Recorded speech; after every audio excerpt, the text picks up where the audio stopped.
Owning a 3D printer has benefits of a different kind if you happen to be into astronomy. Astro gears tend to be very pricey, given the low volume of the product demand in the market and the high-tech content in these products.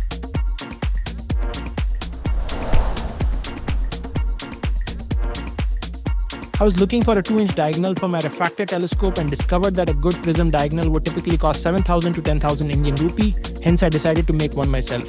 And it cost me just 3,000 rupees, saving me a lot of bucks. If you are interested in how I made it, then stay tuned till the end of the video. Let's first see how to design it. There is an important step of optical axis alignment, so do not skip the video. Typical 2-inch eyepiece have a diameter of 2 inches or 50.8 mm, so the prism I ordered from Amazon should accommodate a 50 mm circle on its face. Link in the description. Little less is fine, but can create blind spots. Let us create the housing that will house the prism. We will outline the dimension of the prism with a clearance of 0.4 mm and then give a wall thickness of 6 mm. We'll do an extrude of this profile and add 6 mm additional for filling one of the side. The other side remains open for assembly and later covered. We will use heat set M3 for fixing the cover, so we'll create some cylindrical features to fix the heat set. Looks fine. Now let's close one end.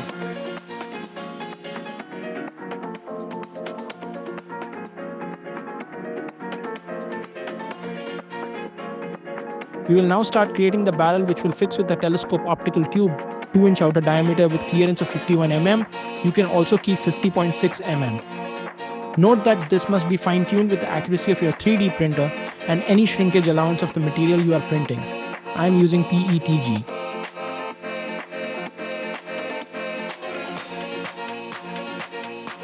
Remember, here the outer diameter is fixed, unlike the eyepiece end, hence the inner diameter we can keep it based on the wall thickness and rigidity needs without blocking too much light.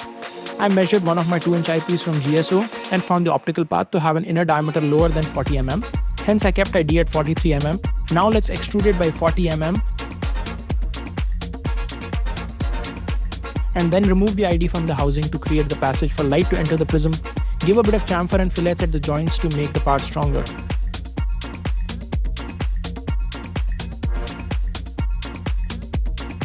I am creating these projections just to support the fillet and also act as a stopper and reference for the cover while assembling.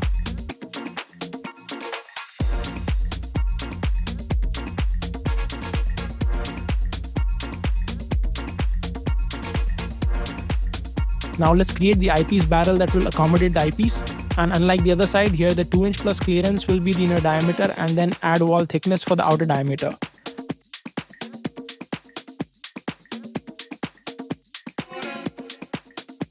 Now the most important part, aligning the axis of the two barrels. And in fact, how we will do it is very simple.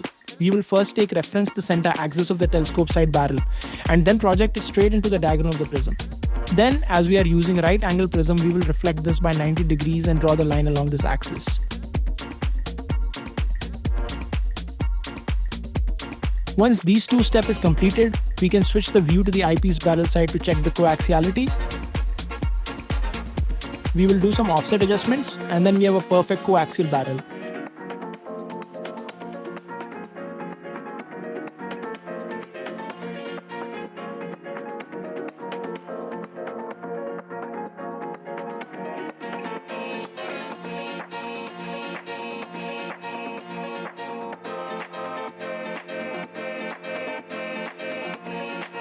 Let's finish off the housing by cutting out the light passage, putting some chamfers and fillets.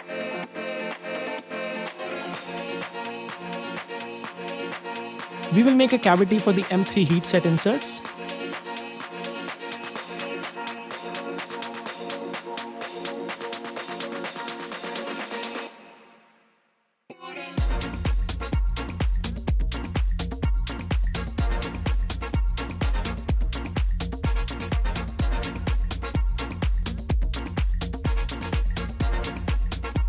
We are done with the housing design. Next, let's make the cover.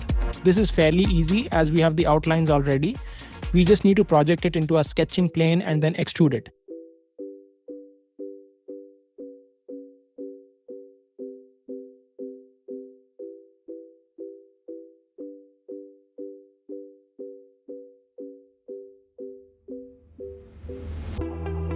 My telescope is William Optics GT81 red color.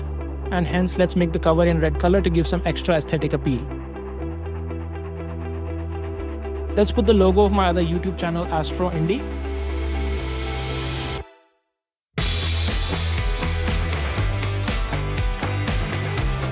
We will put some dimples for M4 heatset that we'll use to put M4 screws for locking the eyepiece.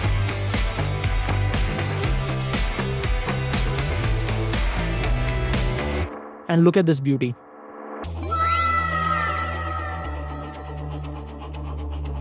Use the same orientation to avoid excessive support and better strength.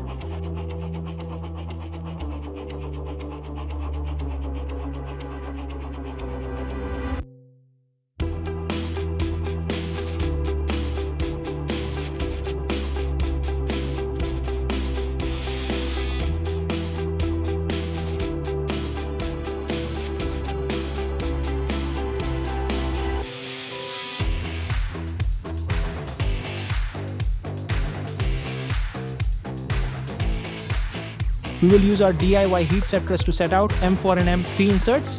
If you like to know how I made this press, the video link is in the description or the I button.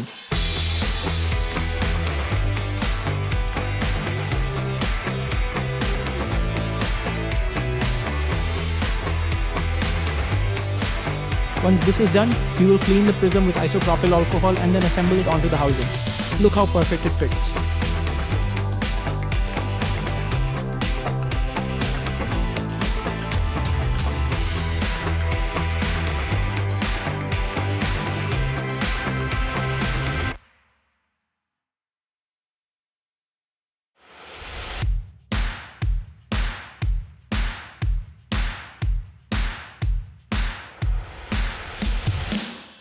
We will use some floating cloth to block any light leakage.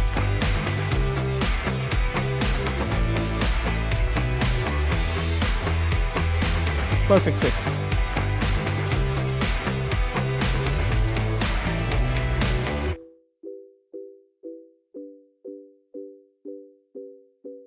Now let's put the M3 screws to lock the cover in its place.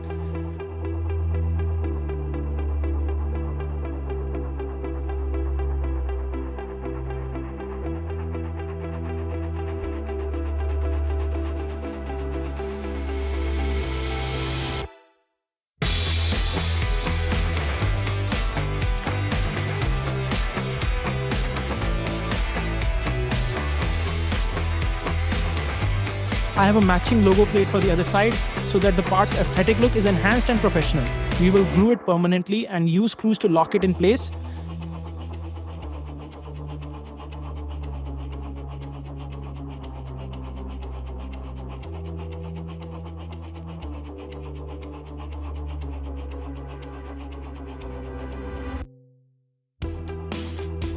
And we have it ready. And let's do first light. Assembling it onto my William Optics GT81 APO refractor telescope. Wow, amazing.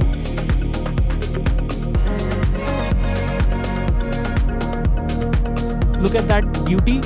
Let's see how the moon looks like. It's still few days to full moon, but it should look fine. I will put a detailed review on the Astro Indie YouTube channel.